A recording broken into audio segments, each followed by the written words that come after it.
Japan built an invincible fortress. The U.S. just ignored it. Night settles over Okinawa like a heavy velvet curtain, dense, humid, tasting faintly of salt and smoke. The island's ridges glow dimly under the fractured moon, but the fortress carved into them remains a deeper shadow within shadows. Concrete jaws, hidden tunnels, gun ports staring blindly into the darkness.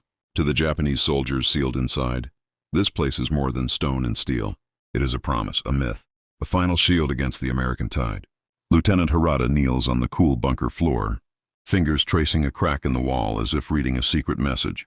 The stone is damp beneath his touch, sweat, humidity, and the slow breathing of 1,000 tons of earth above their heads. He closes his eyes and whispers the words hammered into every man here. This fortress cannot fall. But the words land flat, lifeless, as if even the bunker itself refuses to believe them. Far down the corridor, a lantern flickers, throwing trembling yellow shapes across the rough-cut walls. Soldiers sit in silence, uniforms plastered to their skin, the air thick with the smell of mildew and burnt oil. Someone coughs. Someone else mutters a prayer. The fortress absorbs every sound, turning it soft, muffled, like the world is happening far away. The loudspeaker crackles. High Command's voice wails through the tunnels, thin and metallic. Be steadfast. The Americans must attack this position. They must. But outside, the night answers with nothing. No rumbling of tank tracks.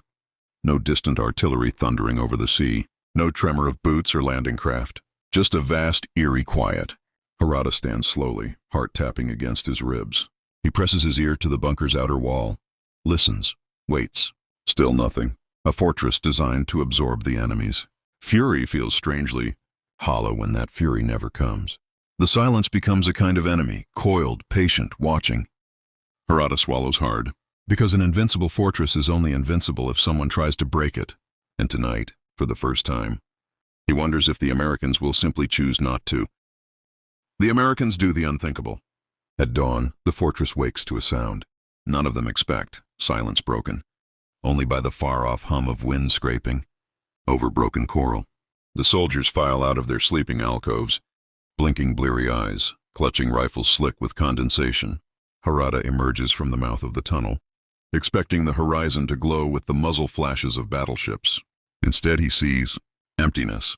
The sea is pale blue, still as lacquer. No ships, no silhouettes, no movement at all. He feels his breath tighten. "Where are they?" he whispers. Sergeant Maury joins him, chewing on a piece of stale rice cracker, crumbs sticking to the sweat on his chin. "Maybe they're circling around," he says, though the tremble in his voice betrays him. But deep inside the command tunnels, panic moves like smoke. Maps are unrolled. Pencils snap. Boots scrape. Officers argue in harsh whispers, their shadows twitching across lantern-lit walls. Harada watches them from the corridor.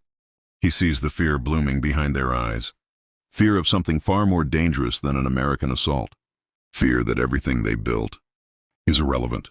For months, the fortress had consumed their days and nights, blasting tunnels, reinforcing walls, stacking ammunition in cavernous chambers. Engineers had spoken of it like a living god, a creature with stone skin and iron bones. But gods require worship, and this one stands ignored. At noon, patrols return with strange reports. American troops sighted south of the ridge, one soldier says. Harada's head snaps up. South? That's impossible. The cliffs. They climbed them, the scout interrupts, breath hitching. Not a single shell fired at our positions. They walked around us. A coldness spreads through the bunker, not the physical kind, but the kind that starts in the bones. Men shift uneasily. Someone drops a canteen, the clang echoing too loud. Harada grips the nearest handrail to steady himself. All this time they had braced for the American hammer. But the hammer never swung. The Americans simply stepped past the fortress and moved inland. Like brushing aside a monument no longer worth noticing, Harada feels the air leave his lungs. Their invincible fortress hasn't been defeated. The fortress begins to crack. By late afternoon, the trembling reaches the lower tunnels. Not from artillery, none has struck, but from the movement of uncertainty, a kind of quiet earthquake inside every man's chest. Harada walks the inner corridor, lantern in hand. Its flame shivers with each step, spilling gold over stacked crates of unused ammunition. The air feels heavier than usual, as if the walls themselves are aware of being bypassed.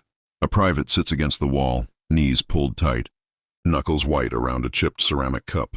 "Lieutenant," he whispers, "if they won't attack us." "What does it mean?"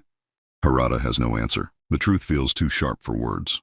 In the command chamber, the officers stand around a huge map spread across an iron table.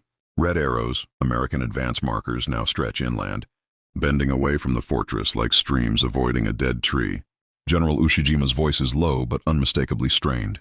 "They've chosen not to storm our defenses," he says. "They advance toward the capital. They leave our strongest positions untouched." A silence follows that feels like falling. Colonel Cho slams his fist on the table, ink bottles rattling. "They insult us. They act as if our fortress is nothing."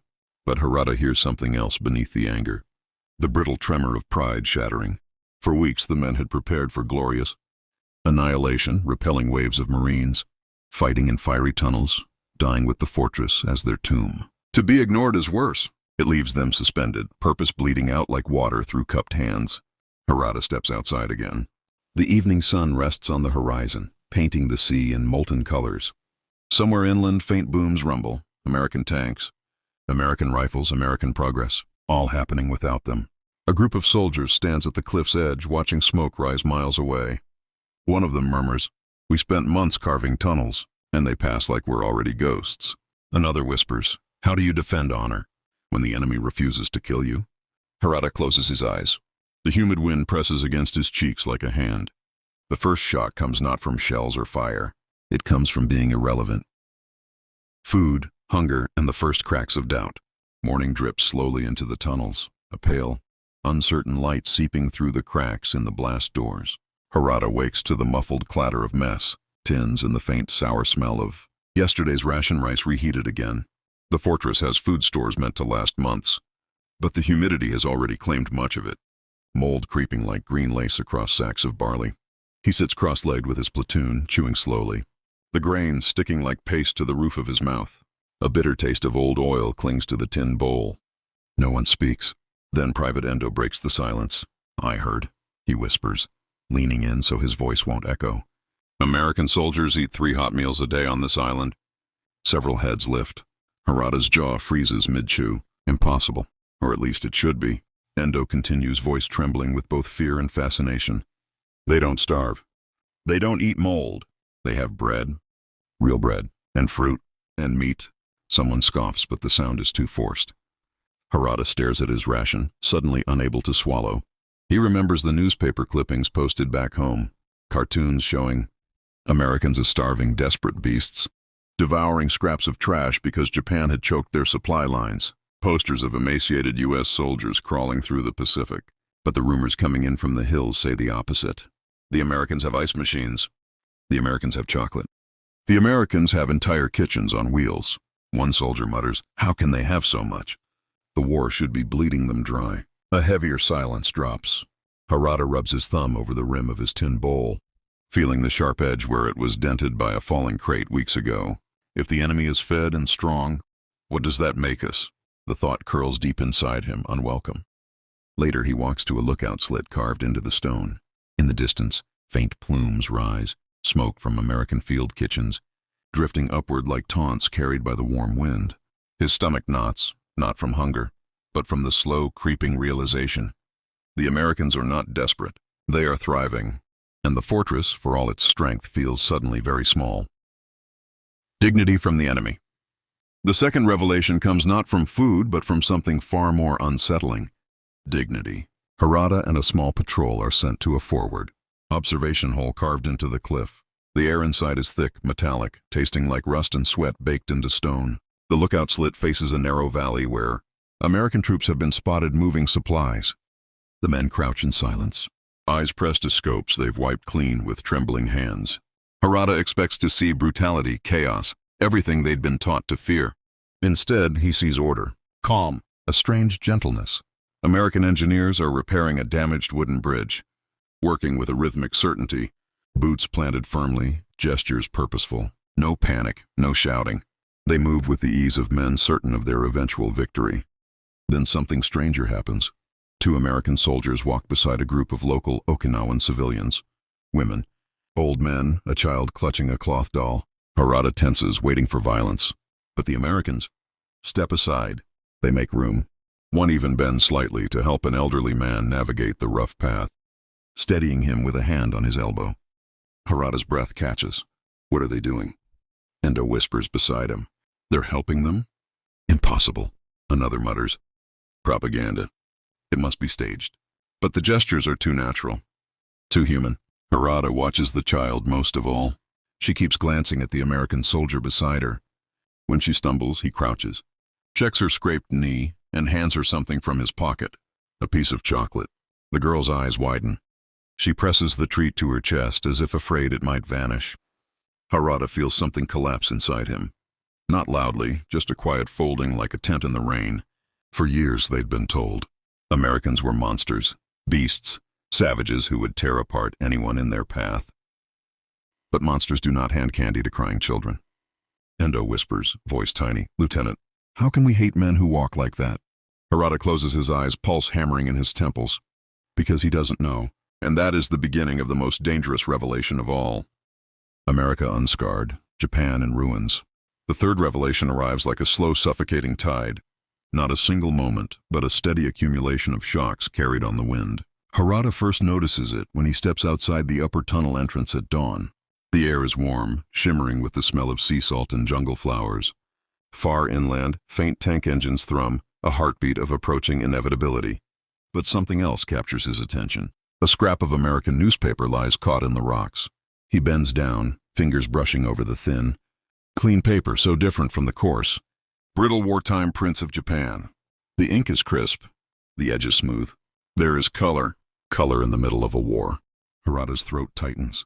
The page shows an advertisement for a refrigerator. Smiling families, ice cubes, a woman holding a glass of cold milk. Milk. Endo steps behind him. Is that real? Harada doesn't trust his voice, so he simply hands the paper to him. Endo stares as if it is forbidden scripture. They have comfort, while our cities burn. Later, during a reconnaissance run through a break in the ridge, Harada sees more evidence scattered like messages from another world. An empty American ration can, steel, shiny, undented. A discarded box from a medical kit, printed cleanly, edges sharp. A cigarette pack with a small picture of a beach on it, untouched by ash or dirt. Everything untouched. Everything intact. As if their factories run while Japan's crumble into fire and sand.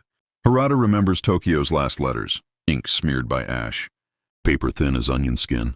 His mother wrote that the nights smell like smoke now, that the sky glows orange from distant burning neighborhoods. She said food lines stretch until the horizon bends, that the stores have no glass left. America, meanwhile, sends soldiers to war with chocolate, new boots, and magazines filled with laughing faces. Harada feels the weight of this truth sinking deeper than any shell crater. The Americans are fighting a war. Japan is trying to survive one. He presses a hand to the cave wall, the stone cool beneath his palm. And for the first time, he wonders, what world waits on the other side of this fortress?